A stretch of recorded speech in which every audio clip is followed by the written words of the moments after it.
మీ ఎలాంటి వ్యాపార ప్రకటనలకైనా వెంటనే మా ఛానల్ సంప్రదించండి. ప్రస్తుతం మనతో పాటు ప్రముఖ ఆధ్యాత్మికవేత్త వేదిక్ ఆస్ట్రాలజర్ గోనుగుంట్ల సురేష్ బాబు గారు ఉన్నారు. సో జనవరి మాసంలో కుంభరాశి వాళ్ళందరికీ ఏ విధంగా ఉండబోతుందో గురుగారు అని తెలుసుకుందాం. నమస్కారం గురుగారు. మణికంఠ గారు నమస్కారం అండి. 2026 జనవరి మాసం కుంభరాశి వారి పరిస్థితి ఏంటి? స్పెసిఫిక్గా వీళ్ళకి ఎలా ఉంటుంది ఈ మాసం? ఎటువంటి జాగ్రత్తలు తీసుకుంటారు? కుంభరాశి వాళ్ళు ఏలినాటి శని యొక్క ప్రభావంతో నుంచి బయటపడుతూ ఉన్నారు. ప్రస్తుతానికి గురువు కూడా అనుకూలంగా ఉన్నారు. ఒక స్లోగా డే బై డే వీళ్ళకున్న ప్రాబ్లమ్స్ నుంచి బయటపడుతూ ఒక ప్రోగ్రెసివ్గా ఉండే కుంభరాశి, ప్రోగ్రెసివ్ రాశి అని మనం చెప్పుకోవచ్చు. ఈ సంవత్సరం అనేది ప్రోగ్రెసివ్ రాశి అని మనం చెప్పుకోవచ్చు. ఇది సింబాలిక్ ఏంటంటే మనకి జనవరి మంత్ చూసుకుంటే ఫస్ట్ 15 days చాలా బాగుంటుంది వీళ్ళకి. 15 పండగ తర్వాత ఎప్పుడైతే ఈ గ్రహాలు మారుతూ ఉన్నాయో, సూర్యుడు కానివ్వండి, సూర్యుడితో పాటు మిగతా గ్రహాలు కూడా మారటంతో కొంచెం ఛాలెంజింగ్గా ఉంటుంది నెక్స్ట్ 15 years, నెక్స్ట్ 15 days అని చెప్పుకోవాలి. ఫస్ట్ మనకి ఇందులో ధనిష్ట 3-4 పాదాలు, తర్వాత శతభిషం 1, 2, 3, 4 పాదాలు, దీనితో పాటు మనకి పూర్వభాద్ర 1, 2, 3 పాదాలంతా కుంభరాశిలో ఉంటారు. పేరు బలం ప్రకారం చూసుకుంటే వీళ్ళకి గు, గే, గో, సాసి, సూసే, సోద అనే లెటర్స్ అంతా కుంభరాశిలో ఉంటారు. మనం గ్రహక స్థితిని బట్టి చూసుకుంటే మకర సంక్రాంతి రోజున సూర్యుడు మకరంలోకి ఎంటర్ అవుతున్నాడు. తర్వాత 1-2 రోజులు అటు ఇటుగా మిగతా 3 ప్లానెట్స్ కూడా మకర రాశిలోకి ఎంటర్ అవుతున్నాయి. అంటే ఎక్కువ గ్రహాలు కుంభరాశి నుంచి చూసుకుంటే 12వ స్థానమైన మకర రాశిలో ఎక్కువగా ఉన్నాయండి. అంటే 12వ స్థానంలో ఎక్కువగా గ్రహాలు ఉంటే కొంచెం ఖర్చులు విపరీతంగా ఉంటుంది, లాస్ విపరీతంగా ఉంటుందని గమనించుకోవాలి. అయితే ఫస్ట్ 15 days అనుకూలంగా లాభప్రదంగా ఉంటుంది. తర్వాత 15 days కొంచెం ఛాలెంజింగ్గా ఉండి ఇబ్బందులు పడే విధంగా ఉంటుందని బ్రాడ్గా మనం 1-2 ముక్కల్లో చెప్పుకోవచ్చు. ఏ విషయాలు అనుకూలంగా ఉంటుంది, ఏ విషయాలు ప్రతికూలంగా ఉంటుంది అంటే ఫస్ట్ విత్తలాభం, భూలాభం, పుష్టి, ఓకే, అభయం. ఫస్ట్ 15 days ధనం వచ్చే అవకాశం ఎక్కువగా ఉంటుంది. భూమికి సంబంధించిన ఏదైనా వ్యవహారం ఉంటే ఒక అండర్స్టాండింగ్ వచ్చి ముందుకెళ్ళే అవకాశం ఉంటుంది. పుష్టిగా ఉంటారు, అభయప్రదంగా ఉంటుంది, బాగుంటుంది.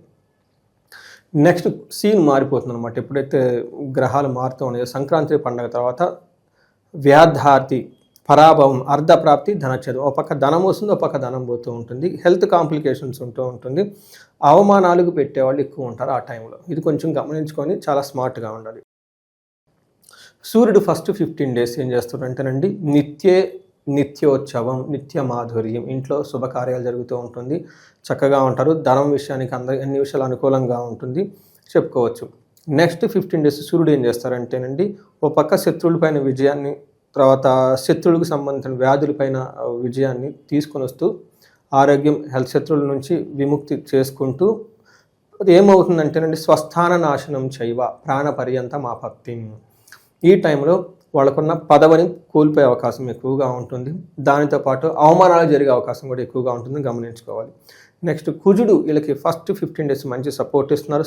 సూర్యుడు లాగానే వీళ్ళకి ఏమవుతుంది ఆరోగ్యం, అర్ధలాభం, సంతోషం, ఆరోగ్యంగా ఉంటారు, ధనం బాగుంటుంది. యత్న కార్యానుకూలత ఏదైనా పని కనుక చేస్తే అనుకూలంగా ఆ యొక్క ఎఫర్ట్కి తగిన రిజల్ట్ వచ్చేసి చక్కగా ఉంటుంది. ఫైనాన్స్ ప్రకారంగా బాగుంటుంది. ధనాన్ని మాత్రం కోల్పోయే అవకాశం ఎక్కువ ఉంటుంది ఈ రాశి వాళ్ళు. అయితే 12వ స్థానానికి మారిపోయిన తర్వాత కూడా కుజుడిలకు అనుకూలంగానే ఉంటూ దేహపీడం, హెల్త్కి సంబంధించిన వాటిలో కొంచెం ప్రాబ్లమ్స్ క్రియేట్ చేస్తూ ఉన్న ప్లేస్ నుంచి దూర ప్రయాణాలు చేసే అవకాశం ఎక్కువ ఉంటుంది కుజుని వల్ల. ఎందుకంటే నెక్స్ట్ 15 days తర్వాత శుక్రుడు కూడా ఇలాగ 10th హౌస్లో ఉండటంతో మిక్స్డ్ రిజల్ట్ ఇస్తారు. ఫస్ట్ 15 days కొత్తగా వెహికల్ కొనుక్కోవాలనుకున్న, తర్వాత ఏదైనా చదువుకు సంబంధించిన వ్యవహారాల్లో సపోర్ట్ ఇస్తూ ఉంటారు. 10వ స్థానంలో ఉండటం ఏమవుతుందంటే శారీరకంగా బలం తగ్గినట్టు ఉండటం, స్త్రీలకు సంబంధించిన వ్యవహారాల్లో కొంచెం సౌఖ్యత లేకపోవటము, భార్యాభర్తల మధ్య కొంచెం గొడవలు రావటము, లేడీస్ ద్వారా జెంట్స్కి అయితే ఇబ్బంది ఉండటం, ఇన్ కేసు లేడీస్ అయితే జెంట్స్ ద్వారా ఇబ్బందులు వచ్చే అవకాశం ఎక్కువగా ఉంటుంది. ఈ టైంలో కొంచెం వీళ్ళకి శత్రువుల యొక్క బాధ అధికంగా ఉంటుంది శుక్రుడు వల్ల అని గమనించుకోవాలి.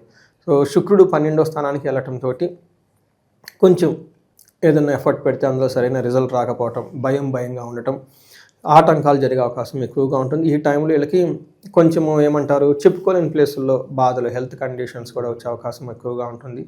రహస్యమైన ప్లేసుల్లో ప్రాబ్లంగా ఉండే అవకాశం ఎక్కువగా ఉంటుంది. ఇది గమనించుకొని కొంచెం హెల్త్ విషయంలో జాగ్రత్తగా ఉంటే మనకంతా బాగుంటుంది. ఫస్ట్ 15 days బాగుంది కాబట్టి లాస్ట్ వీక్లో కొంచెం ఇబ్బంది పడతారు. మిగతా 3 weeks అంతా బాగానే ఉందని చెప్పుకోవాలండి వీళ్ళకి. వివాహాల పరిస్థితి అండి గురుగారు అనుకూలంగా ఏ మాసంలో ఉందంటారు ప్రస్తుతానికి? మ్యారేజెస్ వీళ్ళకి చాలా అనుకూలంగా ఉందండి. ప్రస్తుతానికి వీళ్ళకి అనుకూలంగా ఉంది. ఎందుకంటే జూన్ వరకు వీళ్ళకి గురు దృష్టి ఉండటంతో చాలా శుభంగా ఉంటుంది. పెద్ద పెద్ద ప్రాబ్లమ్స్, డిసీజెస్ లాంటివి పెళ్లికి సంబంధించి అనుకూలంగా ఉంది. బెస్ట్ టైం ఇప్పుడు ఈ రాశి వాళ్ళకి ఇప్పుడే ఉంది. ఓకే, స్టూడెంట్స్ పరిస్థితి ఏంటంటారు? గురువు అనుకూలంగా ఉండటం తోటి అకాడమిక్స్లో బాగా లాగుతారు. కానీ వీళ్ళకి ఏంటంటే ఏలినాటి శని యొక్క ప్రభావంతో ఉండటంతో slow steady wins the race. అది సో ఏళ్ళనాడు శని ప్రభావం తగ్గిపోయినట్టేనా మ్యాక్సిమం ఓవరాల్గా వీళ్ళు గట్టి అంటే 80% తగ్గిపోతుందండి. ఇంకా 20% ఇంపాక్ట్ ఉంటూ ఉంటుంది. బట్ జూన్ వరకు అయితే సేఫ్ ఏది చేసినా కానీ ఏదో ఒక విధంగా ముందుకు వస్తుంది. బట్ కుంభరాశి వాళ్ళు ఎప్పుడు గుర్తుపెట్టుకోవాల్సింది ఏంటంటే వీళ్ళకి లైఫ్ టైం, వీళ్ళకి శని అది ఈ రాశికి అధిపతి కాబట్టి వీళ్ళకి ఏంటంటే slow steady wins the race. హరిగా దూకుడుగా ఉంటే కుదరదు వీళ్ళకి. జనరల్గా 40 years తర్వాత వీళ్ళకి లైఫ్లో బాగా బ్రేక్ త్రూ వస్తుంది. అందులో ఏలినాటి శని కూడా నడుస్తుంటోటి కొంచెం స్లోగా ఉంటుంది. అందుకని దూకుడుగా వెళ్ళొద్దు. గ్రౌండ్ ఒక్కొక్క స్టెప్ మనమేమంటారంటే సరిగా లేనప్పుడు ఒక కాలు తీసి ఇంకో కాలు పెట్టేటప్పుడు నిదానంగా ఆ గ్రిప్ వచ్చేటట్లుగా పెట్టుకొని ముందుకెళ్ళి, అందుకంటే అక్కడక్కడ వెళ్ళిపోతే కింద పడిపోతారు. చాలామంది చేసేది ఏంటంటే ఈ ఆవేశంలో ఇవన్నీ తెలుసుకోకుండా ఓకే వాళ్ళు అంటున్నారు వీళ్ళు అంటున్నారు అది చేద్దాం ఇది చేద్దాం ఓవర్ అంబిషన్స్ పెట్టుకొని వెళ్ళిపోతూ ఉంటారు. పెద్దవాళ్ళ మాట వినకుండా వెళ్తూ ఉంటారు. వీళ్ళంతా నాకేంటన్నా గ్రాంటెడ్గా తీసుకుని వెళ్తూ ఉండటంతో ఈ ప్రాబ్లమ్స్ అన్నీ వచ్చేస్తాయి. ఈ శని పెట్టే బాధల ప్రాబ్లమ్స్ అంతా అలాంటి వాళ్ళకే ఎక్కువ ఉంటాయి.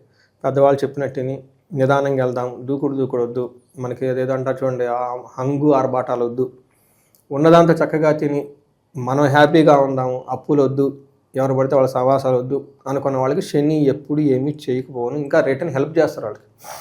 శని రిజల్ట్ ఎప్పుడు లాస్ట్లో ఉంటాయండి. కానీ వీళ్ళకి రాశి కుంభరాశి కాబట్టి వాళ్ళు కూడా కుంభంలాగా నిద్రగా కుదురుగా కూర్చుంటే అన్ని పనులు జరిగిపోతాయి. ఓకే, విశేషంగా ఎటువంటి పరిహారాలు చేసుకుంటే బాగుంటుందంటారు వీళ్ళు? పరిహారాలు శనికి సంబంధించిన పరిహారాలు కంటిన్యూస్గా చేసుకుంటూ ఉండాలి. శని పిప్పలాద స్తోత్రం చదువుకుంటూ ఉండాలి. శనికి తైలాభిషేకం చేస్తూ ఉండాలి. ఈ టైంలో సూర్య నమస్కారాలు ఎక్కువగా చేస్తుంటే బాగా కలిసి వస్తుంది. సుబ్రహ్మణ్యేశ్వర స్వామి ఆరాధన చేసుకోవటం, గుడులు గోపురాలు ఎక్కువగా తిరుగుతూ ఉండాలి, దర్శించుకుంటూ ఉండాలి. ఈ రాశి వాళ్ళకి ఎవరికైనా ఇందాక మీరు అడిగిన విధంగా పెళ్లి కనుక లేట్ అవుతుంటే విశ్వావసు గంధర్వరాజ హోమము, లేదంటే అన్యోన్య దాంపత్య పాశుపత అభిషేకం చేసుకోవటం, ధన ప్రవాహం గురించి స్వర్ణలక్ష్మి విశేష హోమము లేదా మహాలక్ష్మి విశేష హోమం అని ఉంటుంది. ఇవి చేసుకుంటే చక్కగా కలిసి వస్తుంటుంది.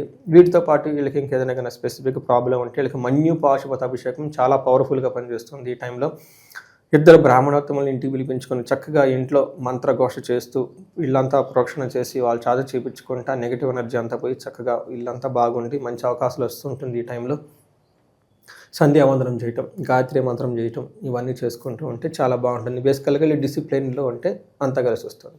ఓవరాల్గా కుంభరాశి వాళ్ళకి జనవరి మాసం విశేషంగా ఎలా ఉండబోతుంది, ఎటువంటి జాగ్రత్తలు తీసుకోవాలి, చాలా బాగా వివరించారు. ధన్యవాదాలు. ధన్యవాదాలండి.